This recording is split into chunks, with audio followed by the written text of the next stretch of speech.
Recorded Books presents a Southern Voices production.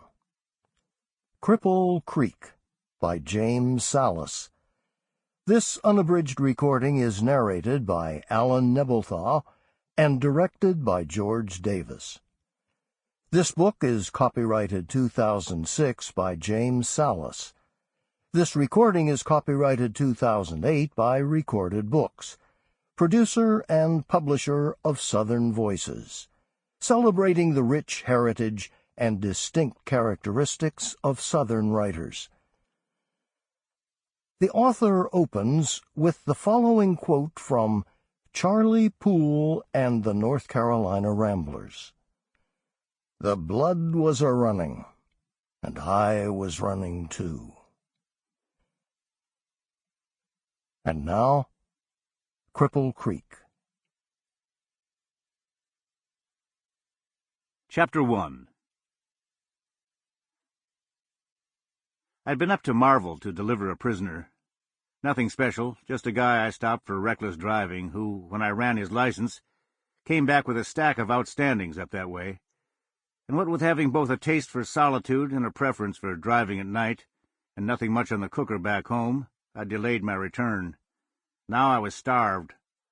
All the way down County Road 51, I'd been thinking about the salt pork my mom used to fry up for dinner, squirrel with brown gravy, catfish rolled in cornmeal. As I pulled onto Cherry Street for the drag past Jay's Diner, the drugstore, and Manny's Dollar Store, A&P, Baptist Church, and Gulf Station, I was remembering an old blues. Guy singing about how hungry he is, how he can't think of anything but food. I heard the voice of a pork chop say, "Come unto me and rest." That pork chop, or its avatar, was whispering in my ear as I nosed into a parking space outside City Hall. Don Lee's pickup and Jeep were there. Our half of the building was lit. Save for 40 watts, left on in stores for insurance purposes, these were the only lights on Main Street. I hadn't, in fact, expected to find the office open. Lots of nights, if one of us is gone or we've both worked some event, we leave it unattended. Calls get kicked over to home phones. Inside, Don Lee sat at the desk in his usual pool of light. "Anything going on?" I asked. "Been quiet. Had to break up a beer party with some of the high school kids around 11. "Where'd they get the beer, Jimmy Ray?"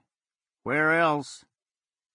Jimmy Ray was a retarded man who lived in a garage out back of old Miss Shaughnessy's. Kids knew he'd buy beer for them if they gave him $1 or $2. We'd asked local stores not to sell to him. Sample complete. Ready to continue?